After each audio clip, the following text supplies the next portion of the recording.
Graças a Deus, meus irmãos, minhas irmãs, meus amigos, minhas amigas, graças a Deus que aqui estamos, mais esta rica e feliz oportunidade neste dia maravilhoso, dia lindo, belo, magnífico das nossas vidas.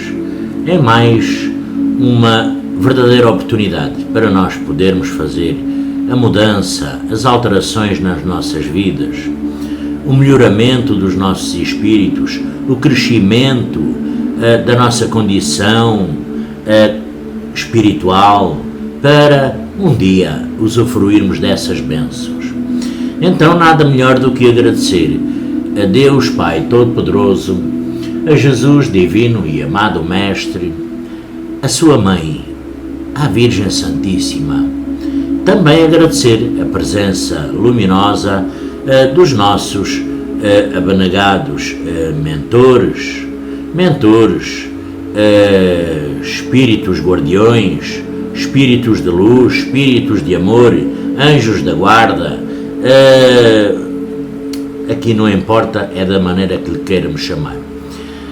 Mas acima de tudo, por estarmos aqui reunidos, graças a Deus. Então, para ler, agora não me vê, não é? Mas para ler aqui do pequenino livro, a visão que temos do mundo, e para falarmos a seguir já do nosso livre-arbítrio. O nosso livre-arbítrio. A visão que temos do mundo é influenciada por diversos fatores. Normalmente ela é limitada, parcial e por vezes não condiz com a realidade.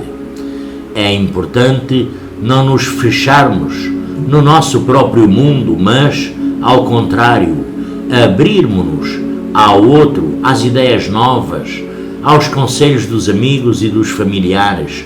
Um ponto de vista diferente, às vezes, pode ajudar-nos a evitar problemas futuros, além de contribuir muito para o nosso crescimento pessoal. Porque o conceito que criamos sobre uma pessoa muitas vezes não corresponde à sua real personalidade.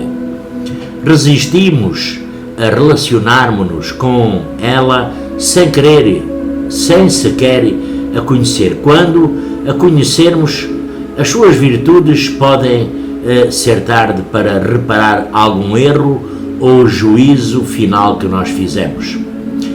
Evitar qualquer tipo de preconceito, pois só nos fazem mal. São João da Cruz dizia que uma forma de nos conhecermos a nós mesmos é ver como julgamos os outros. Desta forma, apliquemos esta frase à nossa vida. Para falarmos do livre-arbítrio. O livre-arbítrio, ora bem, para a doutrina espírita, não há destino, não há predestinação, vamos lá, não há sorte, não há azar. O futuro, ele é construído todos os dias, como eu sempre falo, no nosso livrinho, através de pensamentos e ações. O espírito e o seu grupo cultural, ai meu Deus, escolhem e determinam os seus caminhos, exercitando uma característica indissociável do ser inteligente. O nosso livre-arbítrio, que é a evolução, é o fundamento da vida e ocorre pela aquisição de conhecimentos em sentido amplo, técnico, afetivo, emocional, moral, filosófico, científico, religioso. Pois é, porque o nosso espírito adquire conhecimentos novos através das experiências, as vivências e convivências acumuladas ao longo de sucessivas reencarnações e situações pelas quais passa, tanto no polissistema espiritual como no material. Porque nós, ao somar conhecimentos novos, o ser modifica a visão que tem de si mesmo, dos outros, do mundo e, sabem que mais, inclusivamente de Deus Pai Todo-Poderoso. Ou seja, nós ampliamos a nossa consciência, evoluímos o nosso conhecimento e o comportamento resultantes de situações enfrentadas no passado. Desta forma, delimitam um caminho próprio para cada ser inteligente, de acordo com as nossas escolhas. Nós temos as experiências, todos nós temos experiências diferentes e, em consequência, também temos conhecimentos diferentes que desenham uma sequência própria que lhe confere a nossa individualidade na construção do perfil que caracteriza como único cada espírito, a inteligência, o afeto, o sentimento, o valor e a nossa consciência. Aqui, a liberdade de escolha, que é o exercício do nosso livre-arbítrio, é o que permite ao ser inteligente alcançar os objetivos da sua jornada, da sua vida, da sua caminhada, do seu compromisso. Os segmentos de conhecimento acumulados pelo espírito no decorrer das nossas experiências determinam proporcionalmente uma capacidade de entendimento, de compreensão e construção ao mesmo tempo, porque o conhecimento que o nosso espírito possui permite que ele solucione várias situações de vida dentro do limite do que já é conhecido pelo nosso espírito, que são as situações que não se constituem em dificuldades. E a sua resolução, muitas vezes, contribui para que os que convivem com o espírito alcancem também o conhecimento que ele já domina. Entretanto, como as experiências são vividas, são limitadas, o espírito sabe também que é limitado. É limitada às dificuldades apresentadas na superação de algumas situações, indicam as limitações do próprio espírito. Aqui, meus amigos, minhas amigas, a solução, o conhecimento capaz de resolver a dificuldade, no entanto, não se encontra pronta, não é? Deve ser construída no interior de cada um, adaptada às características únicas da situação e das pessoas envolvidas.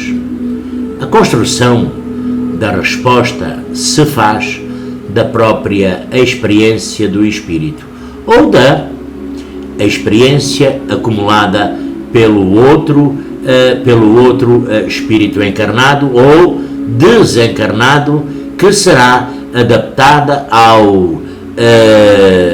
aos valores de conhecimento do próprio espírito, de acordo com a sua capacidade de raciocínio, os nossos sentimentos, os nossos valores, os nossos entendimentos. Desta forma, é a liberdade de escolha, é o nosso livre-arbítrio que determina quais segmentos de conhecimento, tanto em qualidade como em quantidade, que serão assimilados e como serão acomodados e, muito importante, equilibrados em relação aos conhecimentos que já constituem o próprio ser, de forma coerente para sustentar desta forma comportamentos. As situações que o nosso espírito enfrenta ao longo da sua própria trajetória, tanto no polissistema espiritual como no material, podem ser uma consequência direta das nossas atitudes anteriores, ou podem ser muito condicionadas por variáveis além do nosso controle. Entretanto, a escolha que o espírito adota diante da situação apresentada é da nossa completa responsabilidade. Dentro dos limites do nosso entendimento, o espírito é responsável pelas consequências, os efeitos, os desdobramentos e novas situações geradas a partir das nossas decisões. Tudo isto diante do desafio e de acordo com a nossa liberdade de escolha, que é a resposta do espírito, que poderá estar situada entre o hediondo e o sublime. No entanto, com maior probabilidade, a resposta será sempre compatível, coerente com as decisões anteriores que a própria pessoa, na sua individualidade, já tomou. Haverá escolhas mais ou menos adequadas para um certo espírito, é verdade. Em um dado momento, como os caminhos, os nossos caminhos, eles são múltiplos e as situações ocorridas, enfrentadas, são diferentes, aqui as respostas deverão também, com certeza, ser diferentes. O critério para se encontrar a resposta mais adequada será sempre individual. A nossa é individual, a coerência entre a verdade alcançada e a nossa prática deverá nortear a escolha conscientemente, porque quanto maior o cruzamento de experiências que puder ser mobilizado e considerado antes da tomada de decisões, maior a probabilidade dela estar coerente com a história da vida da própria pessoa. Até então, também maior a chance da decisão preencher a lacuna da necessidade do espírito naquele momento. O autoconhecimento, portanto, é muito fundamental para o exercício pleno do nosso livre-arbítrio.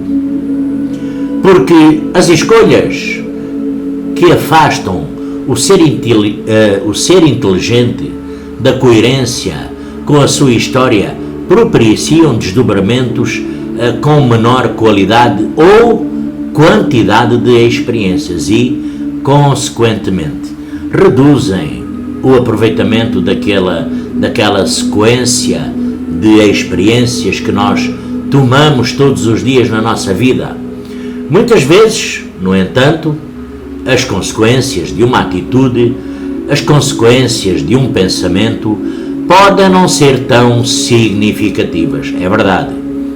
A escolha pode alterar a grande ênfase e a direção de trajetórias, modificando as possibilidades existentes, mas sem conotações positivas ou negativas, porque as experiências positivas após a decisão passam a ser diferentes das planejadas, mas igualmente significativas para a evolução do próprio espírito, na medida em que segmentos diferentes de conhecimentos são explorados.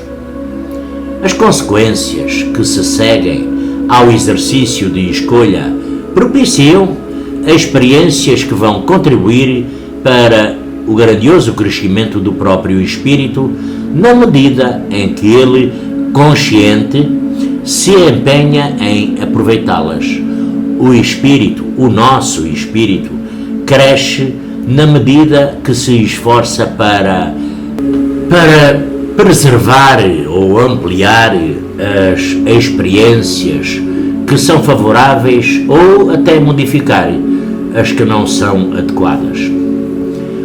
O exercício do livre-arbítrio, desta maneira, sofre a influência dos chamados paradigmas da cultura, não é? E da inteligência e, inclusivamente, da contingência, que podem muito potencializar ou dificultar o seu exercício pleno.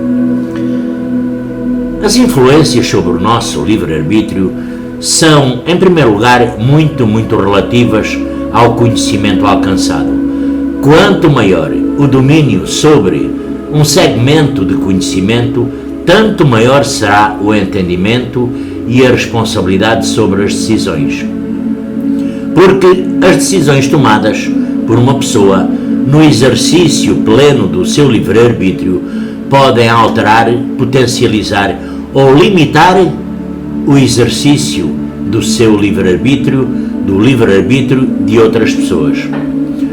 O exercício do livre-arbítrio é tanto uma atividade individual como generalizada num grupo social, por exemplo.